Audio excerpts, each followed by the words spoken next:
ದಿನದಿಂದ ದಿನಕ್ಕೆ ಅಶುದ್ಧವಾಗ್ತಾ ಇದೆ ತುಂಗಭದ್ರಾ ನದಿ ಶುದ್ಧೀಕರಣಕ್ಕಾಗಿ ನಿರ್ಮಲ ಅಭಿಯಾನವನ್ನು ಪ್ರಾರಂಭಿಸಿದ ಜನತೆ.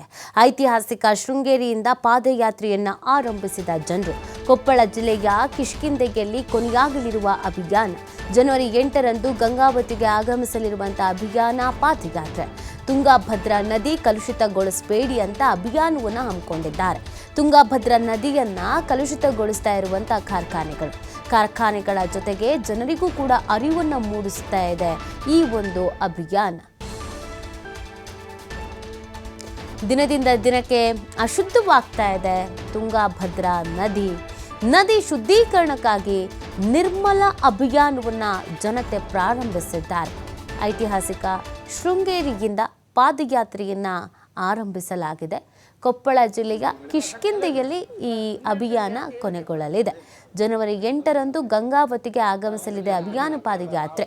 ತುಂಗಭದ್ರಾ ನದಿ ಕಲುಷಿತಗೊಳಿಸಬೇಡಿ ಅಂತ ಈ ಅಭಿಯಾನವನ್ನು ಹಮ್ಮಿಕೊಳ್ಳಲಾಗಿದೆ.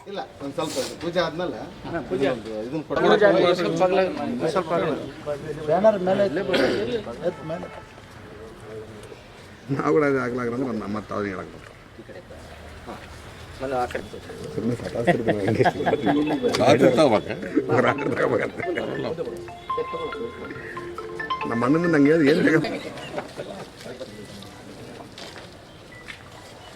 ನಿರ್ಮಲ ತುಂಗಭದ್ರಾ ಅಭಿಯಾನಕ್ಕೆ ಹೇಳಿ ಜಯವಾಗಲಿ. ನಿರ್ಮಲ ತುಂಗಭದ್ರಾ ಅಭಿಯಾನಕ್ಕೆ ಹೇಳಿ ಜಯವಾಗಲಿ.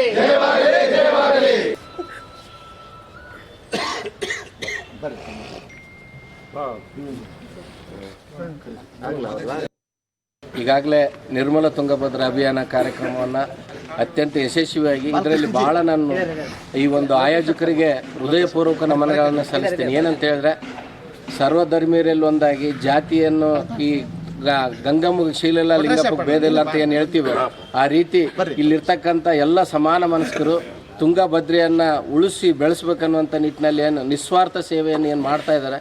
ಈ ಒಂದು ಸೇವೆಗೆ ಹೊಸಪೇಟೆ ವಿಜಯನಗರ ಕ್ಷೇತ್ರಕ್ಕೆ ನಮ್ಮನ್ನು ಆಹ್ವಾನ ಮಾಡಿದಾಗ ನಮ್ಮ ಮಲ್ಲಣ್ಣವ್ರ ಮುಖಾಂತರ ನಮಗೆ ವಿಷಯ ಗೊತ್ತಾಯಿತು. ನಾನು ಹೊಸಪೇಟೆಯಲ್ಲಿರ್ತಕ್ಕಂಥ ಸಂಘಟಕರಿಗೆ ದಯವಿಟ್ಟು ನಾನು ಹೇಳೋಕ್ಕೆ ಇಷ್ಟಪಡ್ತೀನಿ, ಅವನು ಈ ಹೇಳಿಕೆ ಖಂಡಿಸಿ ವಿಜಯನಗರ ಜಿಲ್ಲೆ ಬಂದ್ ಮಾಡಿದ್ವಿ, ಅದು ಮಾಡಿದ್ವಿ, ಇದು ಮಾಡಿದ್ವಿ ಅನ್ನೋದಕ್ಕಿಂತ ನಮ್ಮ ಜೀವನ ಬಂದಾಗ್ತಾ ಇದೆ. ಈ ಜೀವನ ಬಂದಾಗೋದಕ್ಕೆ ದಯವಿಟ್ಟು ಹೋರಾಟಗಾರರೆಲ್ಲರೂ ಬಂದು ಈ ನಿರ್ಮಲ ತುಂಗಭದ್ರಾ ಅಭಿಯಾನಕ್ಕೆ ಬಂದು ಕೈ ಜೋಡಿಸ್ಬೇಕಂತ ಈ ಮೂಲಕ ನಾನು ಕೈ ಮುಗಿದು ಕೇಳ್ಕೊಳ್ತೇನೆ. ಯಾಕಂದರೆ ಇವತ್ತು ವ್ಯಕ್ತಿಗಳು ಇದ್ರಲ್ಲ, ಇವತ್ತು ನಾವು ಹೋರಾಟ ಮಾಡೋದು, ಬಂದ್ ಮಾಡೋದು, ಇನ್ನೊಂದು ಮಾಡೋದು, ಇವತ್ತು ನಮಗೆ ಜೀವವನ್ನು ಕೊಟ್ಟು ನೀರನ್ನು ಕೊಟ್ಟು ಜೀವ ಉಳಿಸುವಂಥ ತುಂಗಭದ್ರೆನೇ ಮಲಿನಾಗಿ ವಿಷಪೂರಿತಳಾಗಿದ್ದಾಳನ್ನಪ್ಪ ಅಂದ್ರೆ ಈ ಎಲ್ಲರ ಜೀವಕ್ಕೆ ಸರ್ವನಾಶ ಇದೆ. ಈ ಮೂಲಕ ನಾನು ಹೊಸಪೇಟೆಯಲ್ಲಿರ್ತಕ್ಕಂಥ ವಿಜಯನಗರ ಕ್ಷೇತ್ರದ ಎಲ್ಲ ರೈತರಿಗೆ, ಕಾರ್ಮಿಕರಿಗೆ, ಹೋರಾಟಗಾರರಿಗೆ, ಚಿಂತಕರಿಗೆ ಮತ್ತು ಎಲ್ಲ ಸರ್ವಧರ್ಮೀಯ ಗುರುಗಳಿಗೆ ನಾನು ಈ ಮೂಲಕ ಕೇಳ್ಕೊಳ್ತೀನಿ, ಇದು ಕರೆ ಆದ್ರೆ ಅಂದ್ಕೊಳ್ರಿ, ನಮ್ಮ ಜೀವನದ ಒಂದು ಕರೆ ಆದ್ರೆ ಅಂದ್ಕೊಂಡು 7ನೇ ತಾರೀಕಿಗೆ ಏನು ಈ ಒಂದು ತಂಡ ಏನು ಐರಣಿ ಮಠದಿಂದ ಏನು ಬಂದಿದ್ದಾರಲ್ಲ, ಅವ್ರ ಮನೆ ಸ್ವಾರ್ಥಕ್ಕಲ್ಲ, ಅವ್ರ MLA MP ಆಗಿ ನಿಂದ್ರೋದಕ್ಕಲ್ಲ, ನಮ್ಮ ಎಲ್ಲ ಕರ್ನಾಟಕವನ್ನು ತುಂಗಭದ್ರೆಯನ್ನು ಉಳಿಸೋದಕ್ಕೋಸ್ಕರ ಮಾಡಿರುವಂಥ ಈ ಫಲಕ್ಕೆ ನಾವು ಯಶಸ್ವಿ ಕೊಡಬೇಕಾದ್ರೆ ಇದು ಕೇವಲ ಪ್ರಚಾರ ಅಲ್ಲ, ಇದು ನಮ್ಮ ಮನಸ್ಸಿನ ಕರೆ ಅಂತಂದೇಳಿ ಅಂದ್ಕೊಂಡು ಬಂದಿದ್ದೇ ನಿಜವಾಯ್ತು ಅಂದಪ್ಪ ಅಂದ್ರೆ ನಾವು ತುಂಗಭದ್ರೆ ಕೊಡೋದಲ್ಲ, ನಮ್ಮ ಜೀವ ಉಳಿಸ್ಕೊಳ್ಳೋದಕ್ಕೆ ನಾವು ಹೋರಾಟ ಮಾಡುವಂಥದ್ದು. ಒಬ್ಬ ವ್ಯಕ್ತಿ ICUಗೆ ಹೋದಾಗ ಏನು ಮಾಡೋಕ್ಕಲ್ಲ, ಈಗ ತುಂಗಭದ್ರೆ ICUನಲ್ಲಿ ಇದ್ದಾಳೆ ಅನ್ನುವಂಥ ರಿಪೋರ್ಟ್ ಇದೆ. ಹಂಗಾಗಿ ಆ ICUಯಿಂದ ತಾಯಿನ ಹೊರಗೆ ತಂದರೆ ನಮ್ಮಂಥ ಕೋಟಿಗಟ್ಟಲೆ ಜನಗಳಿಗೆ ಜೀವ ಕೊಡ್ತಾಳೆ. ಆ ನಿಟ್ಟಿನಲ್ಲಿ ನಾವು ಮುಂಜಾಗ್ರತೆ ಕ್ರಮವನ್ನು ತೆಗೆದುಕೊಂಡು ಮಾಡುವಂಥ ಹೋರಾಟಕ್ಕೆ ನಾವೆಲ್ಲರೂ ಕೈ ಜೋಡಿಸೋಣ.